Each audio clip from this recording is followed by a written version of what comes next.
আমি এটাই বুঝেছি, আমার বুঝ আর কি, আপনারা নিতে বাধ্য না। মাথার মধ্যে শয়তান হিসু করে দিয়েছে, হিসু করেছে বলে এখন এই হিসুগুলো আগে দূর করতে হবে, না হলে বুঝবে না। কেন? অন্তরে যদি আগ থেকে মোহর মেরে রাখে, যত যাই বোঝান না, বিচার যাই হোক তাল গাছ কিন্তু আমার, মানতে রাজি হবে না, কারণ মানলে আর দল থাকবে না। ওই মুখ দিয়ে সাহাবীর সমালোচনা আসবে, দল নেতার সমালোচনা আসবে না। বলবে আমরা নেতাকে সমালোচনার ঊর্ধ্বে মনে করি না। ঠিক আছে, 2-4টা সমালোচনা করো, আমরাও একটু শুনি না। এটাই তো যুক্তির কথা। ওসমানের সমালোচনা করলা, শুনলাম। মুআবিয়ার সমালোচনা করলা, শুনলাম। রাদিয়াল্লাহু আনহু আজমাইন। নেতারা 2-4টা সমালোচনা করো, আমরাও শুনি, আমরাও শিখি। কিন্তু না, সমালোচনা এখানে করবে না। তবে বুঝেছি, নবীর সাহাবীরা মাপকাঠি না, তোমার নেতা মাপকাঠি। অর্থ তো এটাই দাঁড়াচ্ছে। না হলে আকীদার ইমাম মানি না নেতাকে, কিন্তু ঠিকই তার আকীদাই গ্রহণ করে নিয়েছে।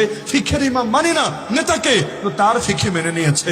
আমি লাস্ট কথা বলি, এরা যতদিন পর্যন্ত এই ভণ্ডামি না ছাড়বে, রাজনৈতিক ভাবেও জীবনে সফল হতে পারবে না। এই বাংলার জমিন যতই ষড়যন্ত্র করা হোক, আলেম ওলামা এই দেওবন্দি ধারার সঙ্গে সম্পর্ক রাখে। অধিকাংশ মানুষ দিল মন প্রাণ দিয়ে কওমে আলেমদেরকে ভালোবাসে। 1জন করে মরে 10জন করে তৈরি হয়, কিন্তু এই সিলসিলার মহব্বত কিন্তু যায় না, এত সহজে যাবেও না। সুতরাং যতদিন তোমার ওই এক আদর্শ জিন্দা রাখার জন্য আমাদের সঙ্গে ঠেলাঠেলি করবা, গুতাগুতি করবা, লিখে রাখো, মায়ের ঠিকই খাবা, দিন শেষে সফল হতে পারবা না। সফল হতে চাইলে রাজনীতির গতিতে করো, এই সমস্ত ভণ্ডামি আকীদা ছাড়ো। আমি কি ভালো পরামর্শ দিলাম না খারাপ? নিঃসন্দেহে ভালো, কল্যাণকামিতার জায়গা থেকে পরামর্শ দিলাম। আকীদার দল তো না, রাজনীতির দল, তো রাজনীতির গতিতে করো, ঐক্য হবে। আমরা ঐক্য করতে রাজি আছি, কারণ এই ভ্রান্ত সমস্যাগুলো বাদ দিলে ঐক্য করতে সমস্যা কোথায়? কিন্তু ওই সমস্যা নিয়ে আবার এসে বলবো ঐক্য করে না, কিসের উপরে ঐক্য করে পাগলা? বাতিলের উপর কখনো ঐক্য হয় না।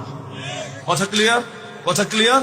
সুতরাং নবীর সাহাবীদের বেলায় কোনো আপোষ নাই। সাহাবীরা আমাদের ঈমান, সাহাবীরা আমাদের আকীদা, সাহাবীরা আমাদের শান। আমরা শানে রিসালাত হেফাজতের জন্য জান দিতে জানি, শানে সাহাবা হেফাজতের জন্য নিজেদেরকে কোরবান করতে জানি। আল্লাহ নবীর সাহাবীদের পক্ষে বলার জন্য, যদি আমাদের স্ত্রীরা বিধবা হয়, হবে। আমাদের মায়ের কোল খালি হয়, হবে। আমাদের সন্তান এতিম হয়, হবে।